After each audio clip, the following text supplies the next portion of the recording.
The 1045th and 1047th Regiments of Batiuk's 284th Rifle Division finally crossed the Volga overnight on the 21st to 22nd of September, and as part of Captain Kotov's 2nd Battalion of the 1047th Regiment was a certain ex-sailor who described what he saw that evening.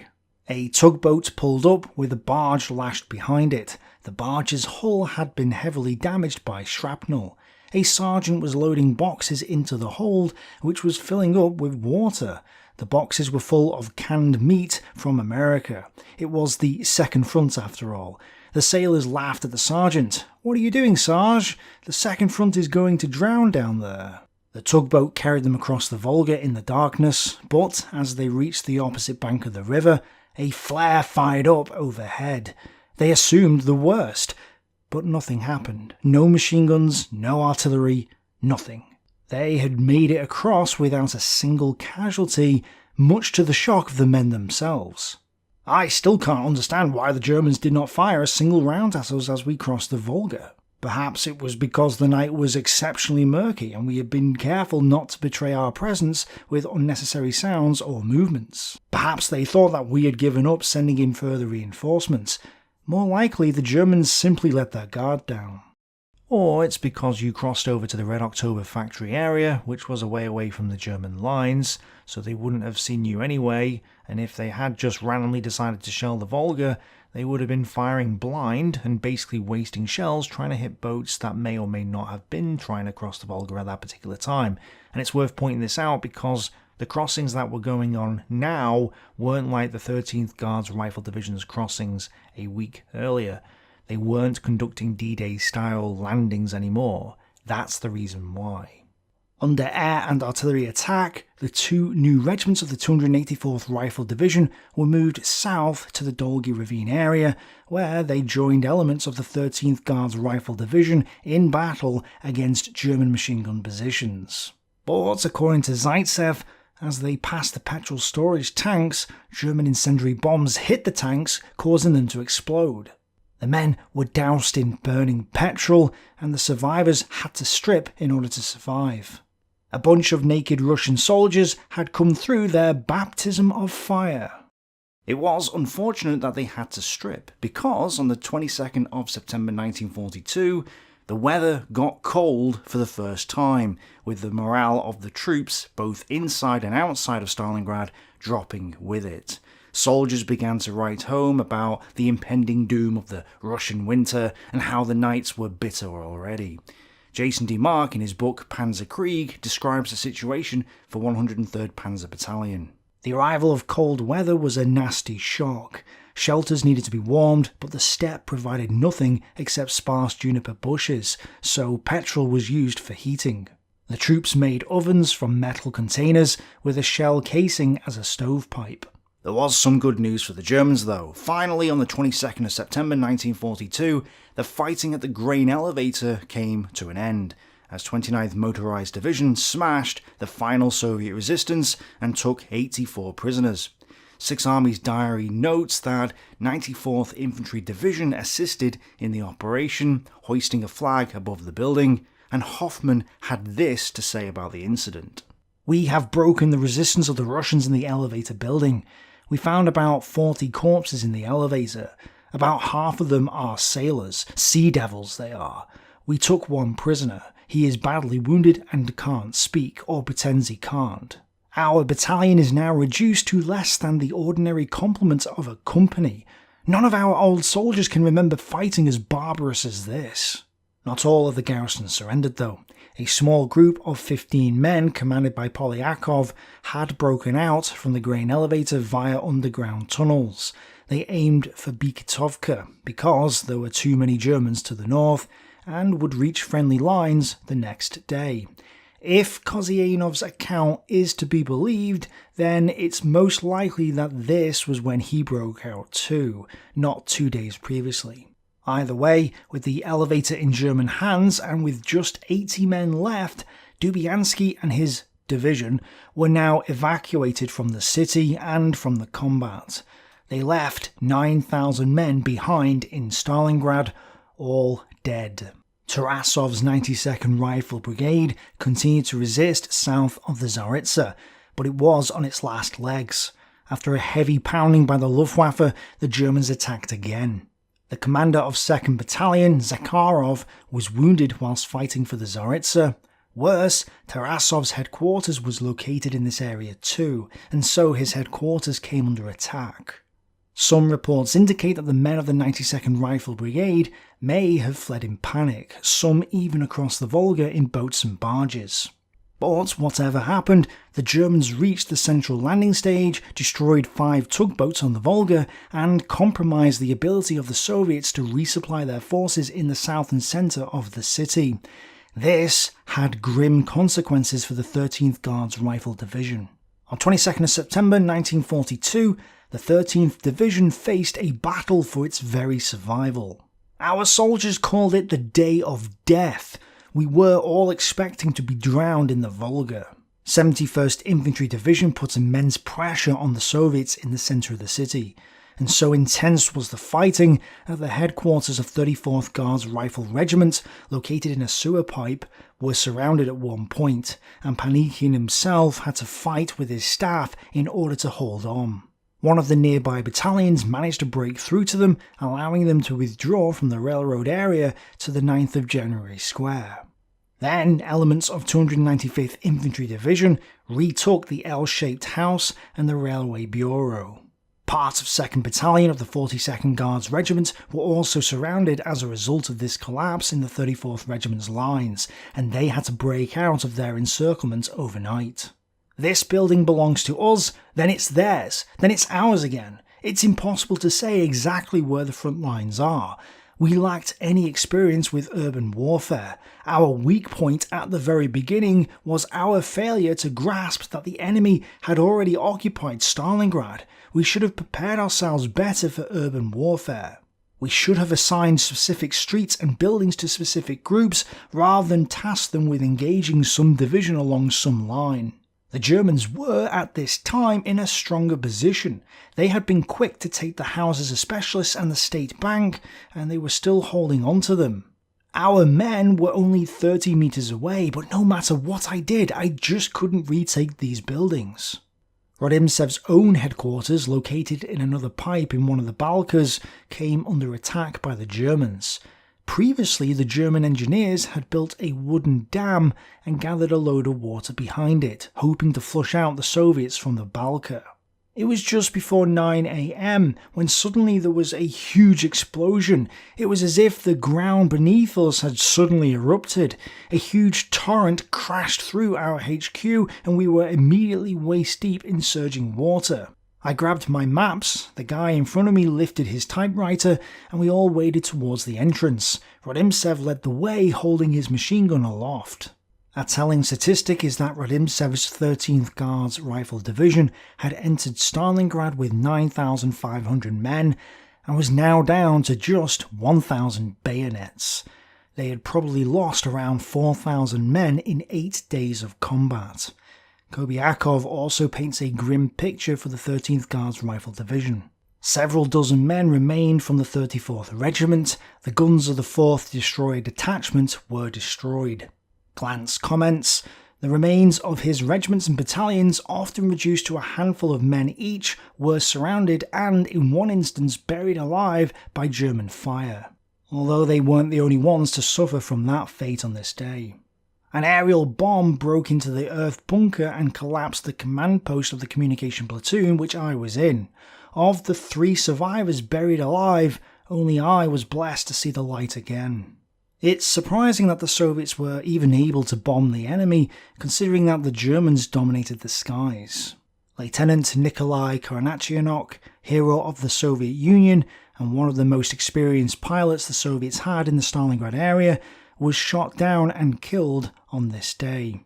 He was probably taken out by German fighter ace Hauptmann Wolf-Dietrich Wilkner, who claimed to have shot down 6 Yak-1s. 2 other German pilots reached their 100th air victories on this day too, and it's clear that the Red Army Air Force in the Stalingrad area was barely operational, and with the Germans doing so well in the air, it seems strange to some why the Sixth Army was going so slow. Noting on the 22nd of September that the army barely advanced, the self-righteous Richthofen accused it of constipation.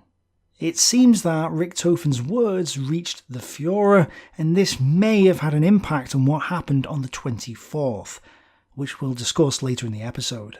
Back on the ground, Fedosiev's battalion continued to hold out in their southern pocket. Dragon's 40 or so men slowly fell back towards the Volga, but decided to take up position in a 3-story building, determined to make their last stand. They barricaded the windows and doors, broke down some of the internal walls on the top floor to create lumps of stone and beams to be thrown at the Germans, and placed their only heavy machine gun, with 1 belt of ammunition, on the lower floor. Difficult days began. Attack after attack broke unendingly like waves against us. This lasted 5 days and nights.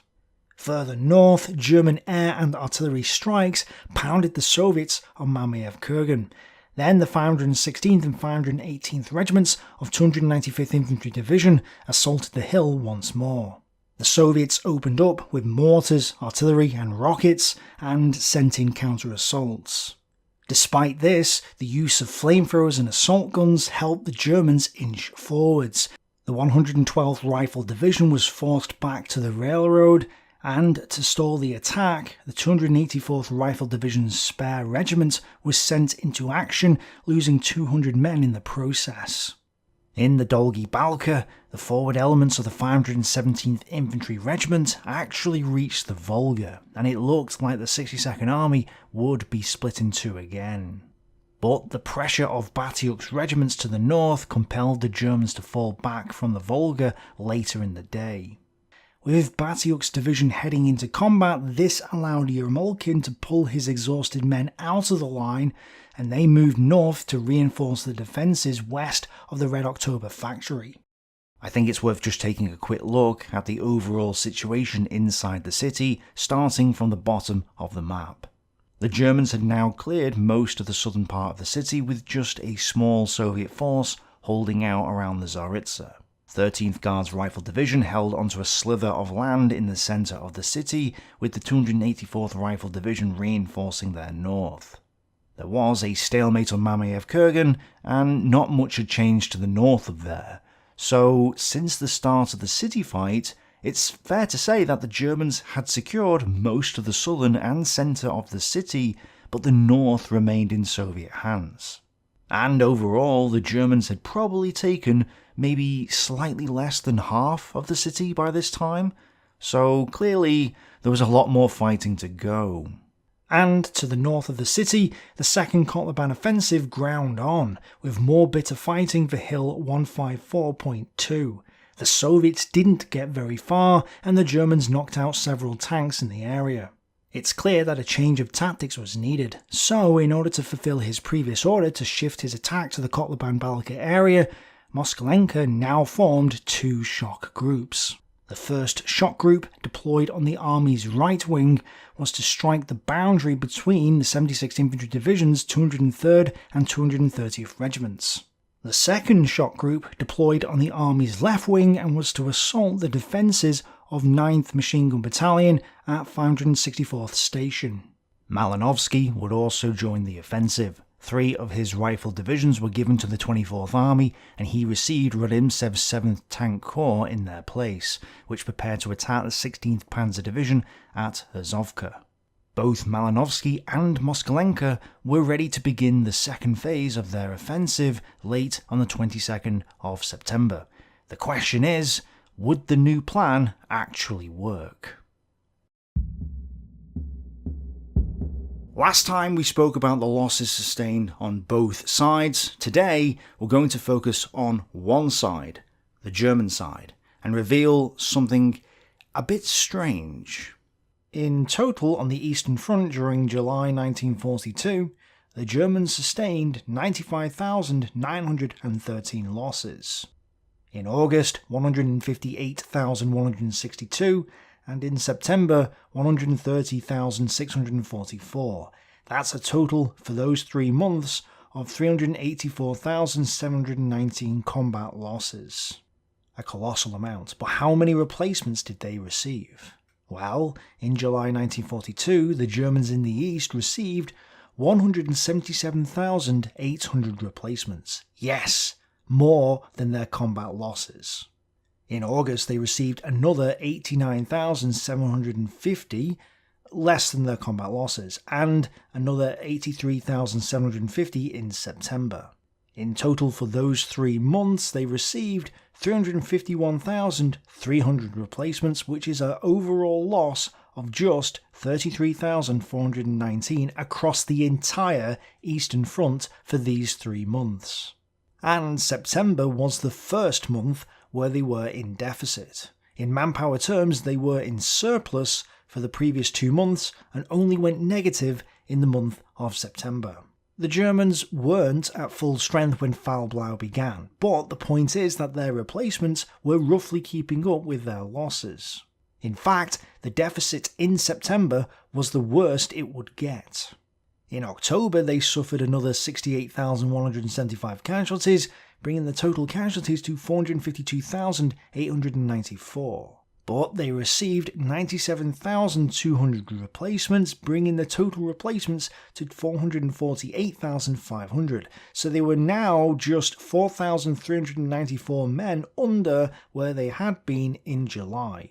And in November, up until Operation Uranus, another 45,872 casualties were sustained for a total of 498,766, and they got another 61,200 replacements, which brings the total to 509,700.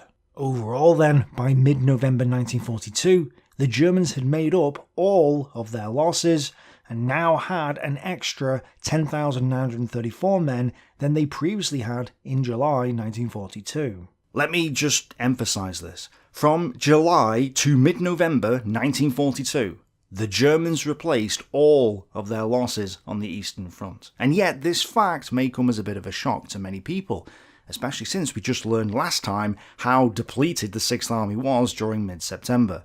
So what's going on here? How can the Germans have replaced their losses, yet the 6th Army be crying out for manpower? Well, let's break this down even further. In July 1942, there were 4 German army groups in the east. These were Army Groups North, Centre, B and A. In July, Army Group North sustained 14,767 casualties and received 35,200 replacements. That's a surplus of 20,433 men.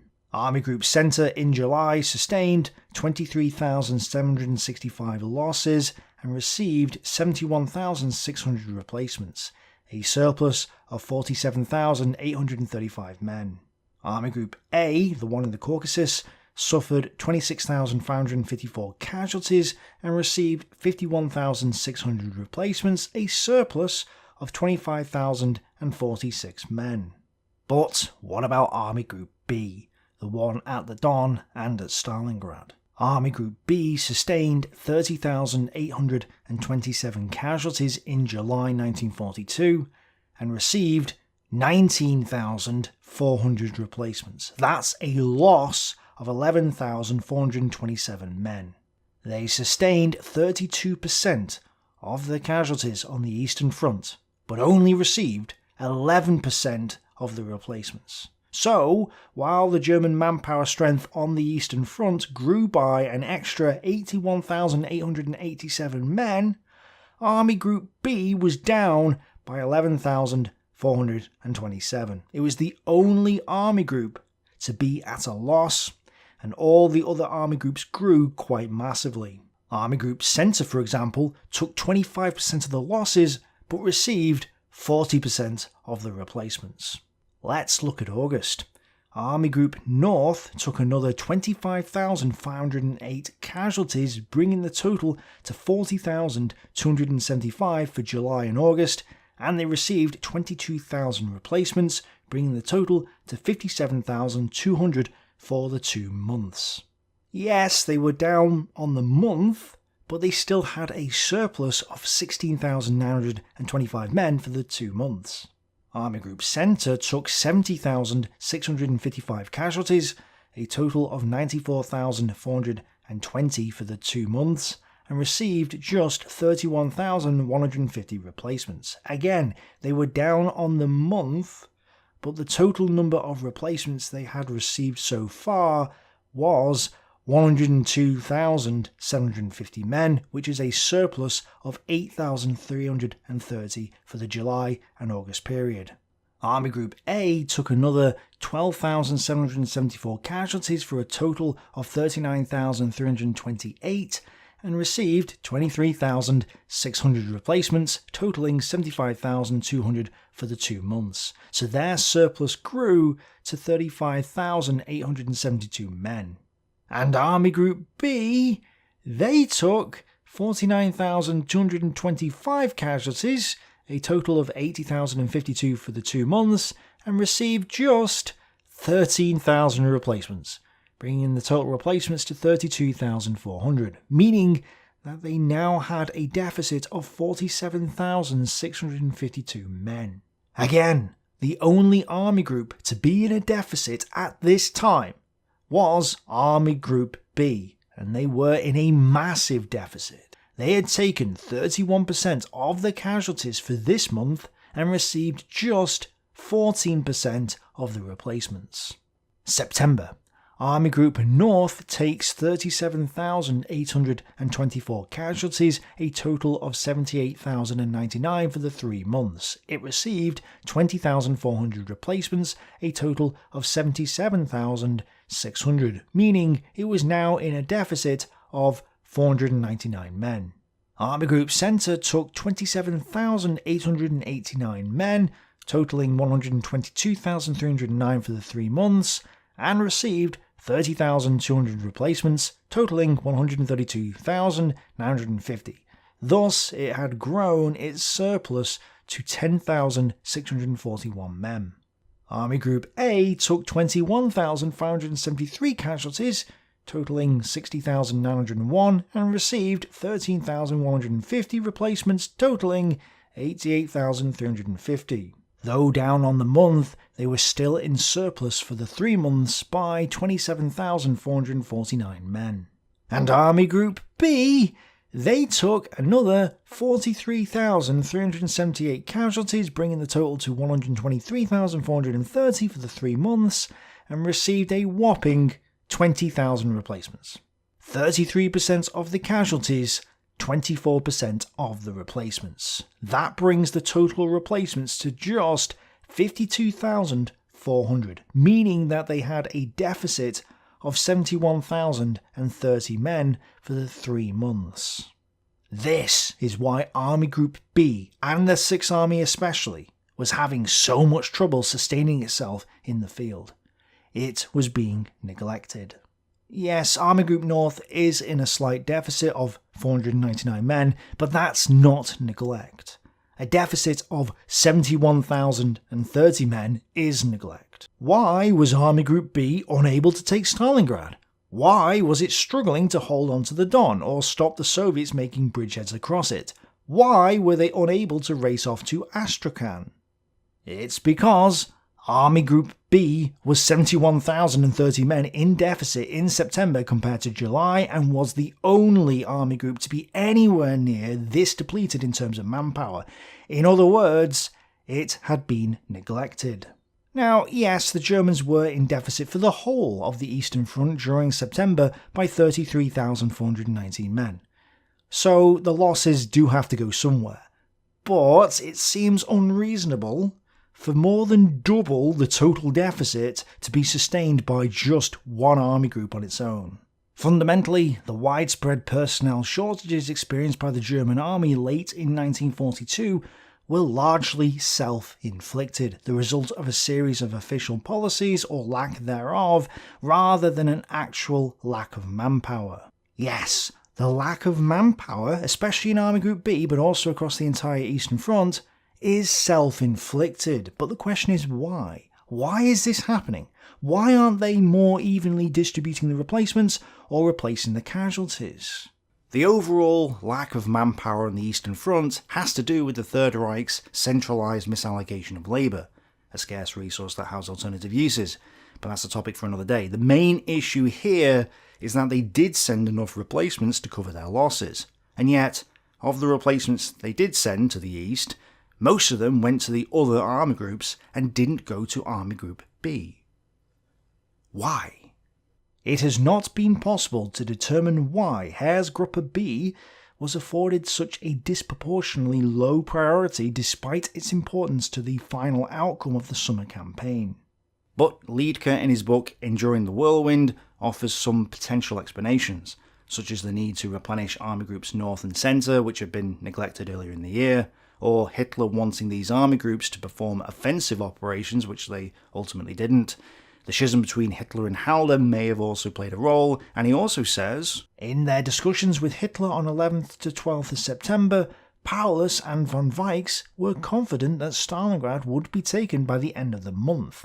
This in turn may have lessened the apparent urgency for their replenishment. I would like to point out that, as we've discussed previously, it was probably Halder and von Weichs, not necessarily Paulus, who were confident of victory during that meeting, but yes, this probably did have an impact on the reinforcements going to their formations. That said, Liedtke also explains that these reasons were probably tertiary reasons, and that the main reason was something else.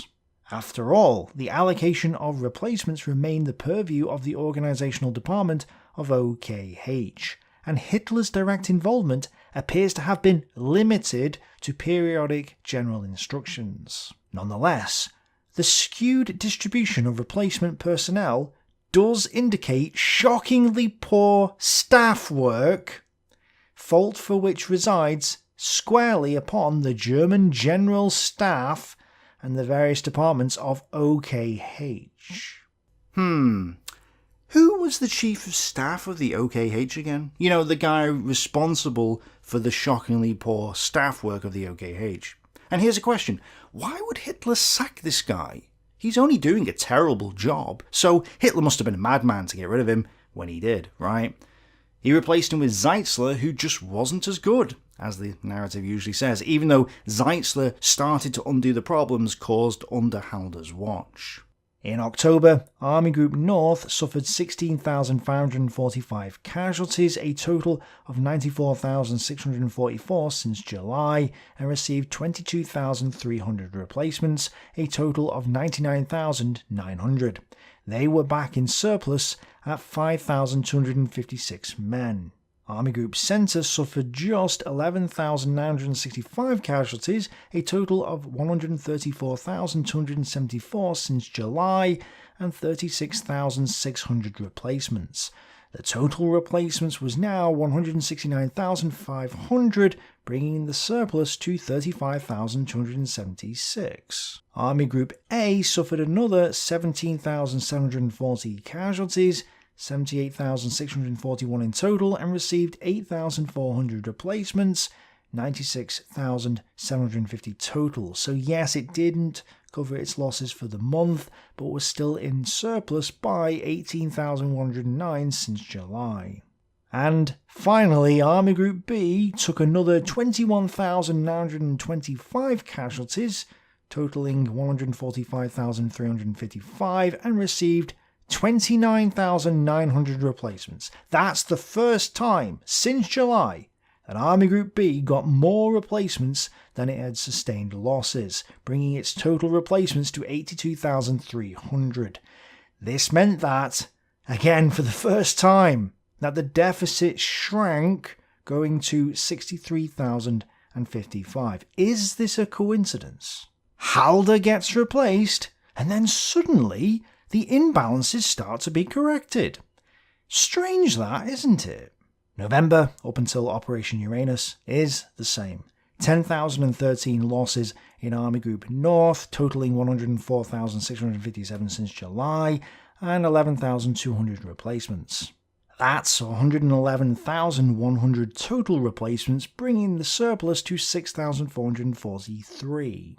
Army Group Center takes 12,136 casualties, totaling 146,410 since July, and gets 22,400 replacements. The total replacements now hits 191,950, making the surplus for Army Group Center 45,450. Army Group A takes another 12,813 casualties, bringing the total to 91,454 since July, and only gets 9,400 replacements. Their total replacements, though, is 106,150, so they're still in surplus by 14,696 men.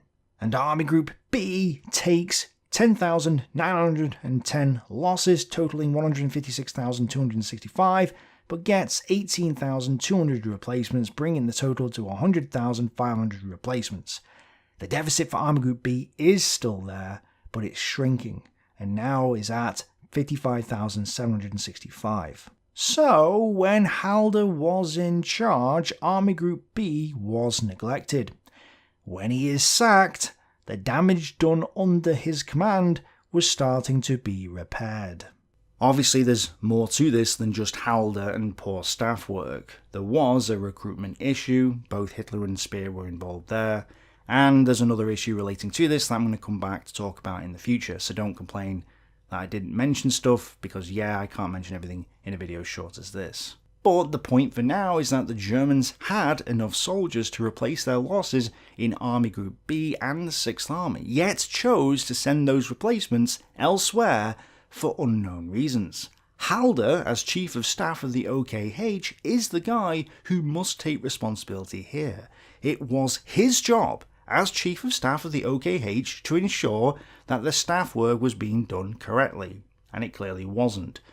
And while it may just be a coincidence, it seems strange that when he got sacked, the manpower issue relating to Army Group B started to be corrected. Maybe this is all in hindsight, and maybe they didn't have the complete picture at the time, or maybe this was a deliberate act of sabotage, or just raw stupidity. I don't know, but whatever the reason, Halder and the OKH dropped the ball, and Paulus, and even von Weichs to some extent, can't be blamed for not winning the Battle of Stalingrad when they weren't getting anywhere near the replacements they needed. It should also make us wonder if the old narrative that Hitler poured thousands of men into Stalingrad only for them to die of attrition is correct. According to the numbers, the total opposite is what happened. At the strategic level, the Germans didn't feed troops into Stalingrad. Maybe they did at the local level with the odd division or two, but not in terms of manpower. And you'd think that if Hitler was so obsessed with Stalingrad that he would order Halder and Zeitzler to send more replacements to Paulus, and yet he didn't. Again, the old narrative comes into question, and it seems that something else was happening here that's largely been ignored. We'll come back to discuss this in the future. For now, let's see the struggle for Stalingrad continue.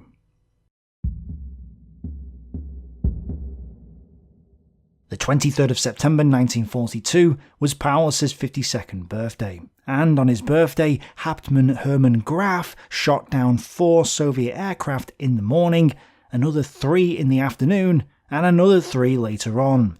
That was 10 enemy aircraft shot down by a single German pilot in one day, and this brought his total kills to 197. But this had come at a cost. I had to take a rest. I just couldn't take any more. His wingman, Fulgraber, who had just reached his 50th victory, suffered a nervous breakdown and was grounded. Graf would be sent home shortly after getting his 202nd air kill later on the 26th, making him the first pilot ever to get over 200 kills. The 3 other aces who had just reached their 100th air kills in the previous days were also withdrawn from the fighting and sent back to Germany because of overall exhaustion. So, while the survivors racked up the kills, the number of casualties had slowly eaten away at the combat capabilities of the Luftwaffe, a factor which will come back to haunt them later on. Hartmann attacked once more, and this time Rodimtsev's division collapsed. They fell back away from the ferry landing area to where the state bank was. 1st Battalion was still surrounded in their house near the nail factory, but even more isolated now, as other elements of 13th Guards fell back from the railway and the area north of 9th of January Square. As this was happening, the Germans at the Tsaritsa pushed the Soviets into an ever smaller pocket. Tarasov's 92nd Rifle Brigade continued to resist, but it was on its last legs. The commander of the 2nd Battalion had already been wounded on the previous day, and the 1st Battalion's commander, Captain Beroza, supposedly fled across the Volga with his wife, but was killed on the way. Having taken 2 clean pages of paper and a round official seal, Beroza left, together with his wife, for parts unknown. The question is, why would he have his wife with him? It's no wonder that Chuikov was also suspicious of this. 2 infantry brigades cut off from the army were fighting south of the river Tsaritsa. The only contact with the brigades was by radio. As from September 23rd, the reports from these brigades began to raise doubts in our minds. We felt that something was wrong. However, even though Chuikov was right to be suspicious of Tarasov at this time, it turns out that he wasn't actually lying. Igor Kobiakov has clarified the situation for us, and it turns out that Bereza really did flee with both his wife and the official seal, and that Bereza was shot on the 24th for desertion, and his wife spent the next 10 years in the labour camps. However, Chuikov was still right to be suspicious of Tarasov. Now, this is where the sources start conflicting with each other, so I'm not entirely certain of the timing here, and this may not have happened on the 23rd. Chuikov says the 23rd, but Isayev says the 25th, and Kobiakov says the 26th. However, regardless of the date, it appears that when Tarasov's headquarters came under attack, the commander packed up and left, crossing to Golodny Island on the Volga. Once there, he started submitting false reports to Chuikov detailing phantom actions that his brigade were supposedly undertaking in the city. So this move, which I'm just going to show happening now because it makes sense to do so after Chuikov's previous comment, left the remnants of the brigade and other units fighting with them without leadership at this critical moment.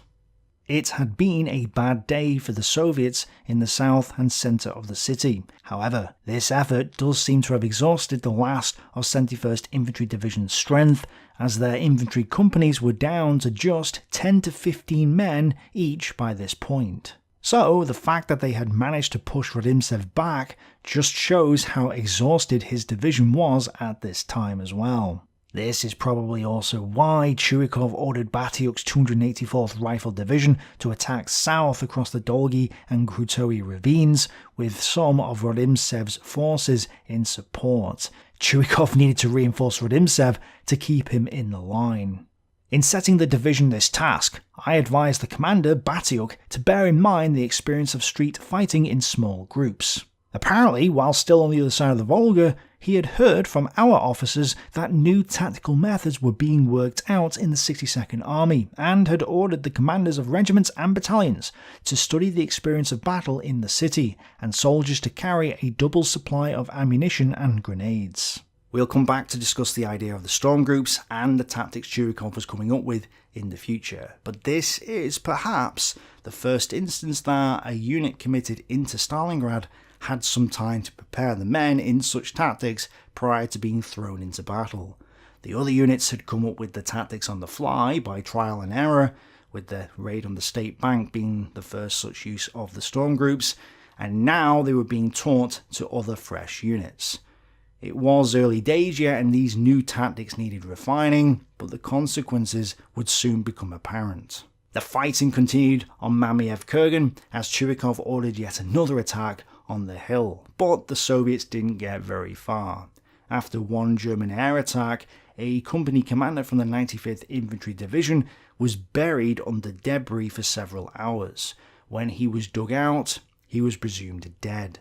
But as they were about to bury him, a second blast from a bomb threw him several meters, causing him to regain consciousness, and back from the dead, he then continued to lead his company into battle.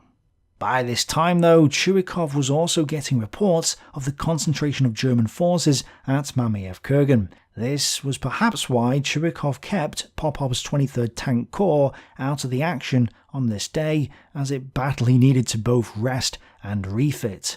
Popov only had about 1,000 men left and about 50 tanks, which simply wasn't enough to hold against the forces he now faced. Chuikov also sent engineers to create anti-tank obstacles and place mines in his sector, clearly expecting the German attack soon. North of the city, the second phase of the Second Kotlebane Offensive began. Moskalenka's forces took a hill in the area and fought to capture 2 other hills later on. But under withering fire, the infantry lagged behind the tanks, which then were picked off by the German panzer and anti-tank elements. Thus, the Soviet attack achieved token successes at heavy losses and certainly didn't bring about the desired breakthrough. Worse, Malinovsky's 66th Army didn't attack at all as it should have done, so this second phase didn't get off to a good start. There was some good news though. Yet another Soviet division arrived in the area to reinforce Stalingrad. This was Smikitorov's 193rd Rifle Division. However, not all of the division arrived on this day. Most of it was at Leninsk, while its 685th Rifle Regiment had just reached the Volga at this time. Thus, only 2 battalions of this regiment began to cross overnight on the 23rd to the 24th of September to reinforce Chuikov inside the stricken city. And, of course, the 24th of September was about 10 days after the start of the fighting inside the city of Stalingrad. 10 days after Halder had announced that Stalingrad would fall in about 10 days, and yet the city still hadn't fallen. In fact, Paulus was under a lot of pressure to get on with it and finish the city. 71st Infantry Division therefore attacked, supported by a regiment from the 94th Infantry Division, some Stugs, and a battery of anti-aircraft guns used to fire on Soviet strongpoints. The 272nd NKVD Regiment's policemen, numbering about 220 men, fought desperately in the multi-storey stone buildings to the north of the Tsaritsa. But there was no front line, only the odd position held by small groups of militia and commissars. These couldn't hold on for very long, and the Germans slowly gained ground, pushing the Soviets further towards the Volga. At the intersection of Krasnoznamianskaya and Communist streets, there was a battle between 2 Stugs and a T-34. In fact, the aftermath of this engagement was captured in this photo here. The first Stug in the foreground was commanded by Karl Freundner, and the second on the left was commanded by Lieutenant Ulrich Kempel. In the distance, you can see the smoke from the burning T-34. And here is the T-34 that had been burning in the previous picture. The damage from a couple of ricochet shots is visible on the tank's frontal armour. As the Germans advanced, the headquarters of the 272nd NKVD Regiment was overrun. Be sure to check out Kobyakov's article on the City Garden, which goes into more detail about this action, link below. But reaching this apartment block by the mid-afternoon, Oberleutnant Holl, commander of 7th Company, 2nd Battalion, 276th Infantry Regiment, heard noises in the cellar below. He primed his grenade. I held a primed hand grenade, I kicked the door open and suddenly stood in the doorframe ready to throw the grenade and bring my submachine gun into firing position. The room was crammed full of people, women holding children in their arms, old men, old women, boys and girls, all with their eyes staring at me, full of the fear of death. Everyone was crying and screaming in confusion. Several Soviet soldiers were hiding with the civilians, but they surrendered and were disarmed. Certainly a near miss, and by the end of the day, the U-shaped apartment building was in their hands, becoming the new front line. Fighting continued in the city centre and in the Dolgi Ravine, with the Germans using flamethrowers and grenades to inch forwards by a few houses here or there. And at Mamayev Kurgan, the 24th Panzer Division repulsed some minor Soviet probes. Then later, the 26th Panzer Grenadier Regiment was replaced by the 21st Panzer Grenadier Regiment, allowing the 26th to get some rest. Another attack penetrated their lines in the evening, but again was thrown back with the help of 40th Panzer Pioneer Battalion. Moskalenka's two shock groups did make better progress on the 24th of September. They actually managed to break through the Germans' forward defensive lines by the end of the day, capturing another hill and the 564th kilometer station again. A hail of artillery fire pounded the German lines, although this didn't stop them from retaking the hill that they lost earlier on. And Malinovsky's 66th Army finally began its assault. With 15,679 men in 2 divisions and with 82 tanks, they attacked the Azovka area.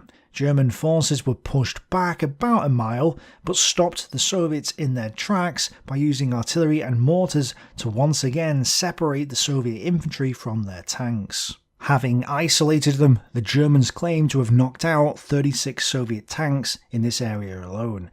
But whatever the number, it was a slaughter for the Soviets. It should be obvious that there was now a stalemate at Stalingrad, and this could only be broken by additional reinforcements. Luckily for the Germans, the 100th Jaeger Division was now moving into the Stalingrad area. But just before it did, several officers of the Croatian regiment visited Paulus's headquarters along with von Weichs. Then Ante Pavelic, head of the Croatian state, arrived. There was a meal and speeches, and Pavelic presented awards to his men and officers, as well as officers of the 6th Army. To Paulus he presented a large star-shaped medal, the Grand Order of the Crown of King Zvonimir, with stars and swords. In Jason D. Mark's book on the Croatian Legion, he provides numerous pictures of this occasion, so if you want to see several rare pictures of Paulus and Pavelic together, you should check it out. This is a spectacular book on the Croatian Legion, perhaps the definitive history of the regiment, but I want to highlight a very revealing quote from one of the German generals who was accompanying Pavelic at this time. They were a sun-bronzed lot, almost consistently of very fine physique. As was generally said when there was no Croatians around, the Croatian soldier was the best of all Hilfsvolk. After them came the Slovakians, then the Romanians, and so on. Jason D. Mark explains that the word Hilfsvolk means auxiliary people or auxiliary race, and implies they were a servant nation to the Germans. On the one hand, it shows that the Germans viewed the Croatians as decent troops, better than their other Axis allied partners, which is a compliment. However, on the other hand, it shows the contempt that the Germans had towards the Slavic peoples and other subservient races that they had in tow. Some may claim that the German army was the most diverse in history, but they are mistaken. There was no racial equality here. As this meeting was going on, much further west, the commander of the Romanian Third Army, Dumitrescu, wasn't impressed. His army was arriving on the Don front, but the area he had been assigned was clearly too wide. He complained to the OKH that he had just 69 battalions to defend a sector of 168 kilometers, that's 2.4 kilometers per battalion. Plus, the Germans and Italians had fallen back from the Don itself, with the Soviets forming 2 bridgeheads across the river. This meant that the Romanians weren't deployed along the river, a natural anti-tank obstacle, but on the open steppe. Worse, the Romanians lacked effective anti-tank weapons to halt any serious mechanised attack, meaning they were stretched way too thin, had too little equipment, and weren't in suitable terrain to do what was being asked of them. Dumitrescu therefore requested German support. He wanted them to help him recapture the ground south of the Don so he could form his line along the Don itself. This would give him half a chance of surviving in the event of a Soviet tank attack. But the Germans refused. They had already diverted their 2 reserve divisions, 100th Jaeger and 113th Infantry Divisions, towards Stalingrad, and they didn't have anything else to assist the Romanians with. From mid-September then, there were already massive problems on the Don flank, and they weren't getting fixed. And with the troops bogged down in both Stalingrad and the Caucasus, and with the hope of taking the oil fields slipping from his grasp, Hitler was not impressed. He moved to get rid of the poor reactionary general who didn't share his will for victory. And that leader was Franz Halder. After one last military briefing, Halder was relieved of his command as Chief of Staff of the OKH. After situation conference, farewell by the Führer. My nerves are worn out. Also, his nerves are no longer fresh. We must part. Necessity for educating the General Staff in fanatical faith in the idea. He is determined to enforce his will also into the army. Hitler had received the advice of both Schmundt and Göring, both of whom had been encouraging him to remove Halder and replace him with Major General Kurt Zeitzler. Well, on the 24th of September 1942, Hitler decided to call Zeitzler to his headquarters, where he was promoted to General of the Infantry and became the new Chief of Staff of the OKH. With Halder gone, the traditional and professional idea of the General Staff supposedly went with him. Halder had been the professional, Hitler the amateur. Hitler had made all the bad decisions, and Halder was frustrated with him, leading to Hitler dismissing Halder for not having the will to fight. With Halder gone, the General Staff now bowed to Hitler. However, I don't think this is what actually happened. Yes, the General Staff bowed to Hitler, but had done so previously anyway. Halder had been in Hitler's pocket for years. It was only the failures of the 1941 and 1942 campaigns that had led to his demise, and Halder had planned and led both those campaigns. Halder had agreed with Hitler on Führer Order No. 45, the order that the official German history pins squarely on Hitler and ignores Halder's involvement. Well, no. Halder was deeply involved in that order, and he also completely ignored the consequences. Despite claiming later to have been concerned about the Long Don flank, at no point in his diary does he give an indication of this concern. He mentions over and over how quiet that flank was. So in reality, Halder and Hitler had largely been in agreement. The issue really came down to the failure of Barbarossa and now the failure of Foul Blau.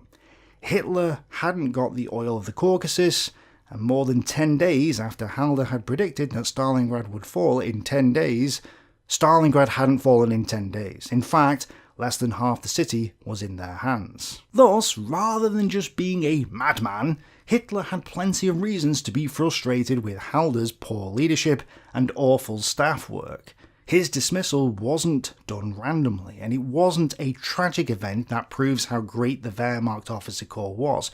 No, Halder had failed. Halder needed to go, and Halder is gone, but sadly not forgotten. He would go on to distort the historical record and insert myths into the narrative of history that still plague the perception we have of the war to this day. So, let us remind ourselves who Halder was. Halder was the man instrumental in waging Hitler's wars of aggression, who wrote up the guidelines for the conduct of the troops in Russia, which talked about eliminating the resistance and the Jews. He drafted other orders too and led the armies that murdered and pillaged their way across Europe. He then denied everything, distorted the historical record, and got away with it. Worse, he was even praised for this. He became a historical icon in the West.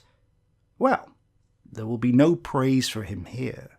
Goodbye, Halder, and good riddance. Thanks for watching. Bye for now.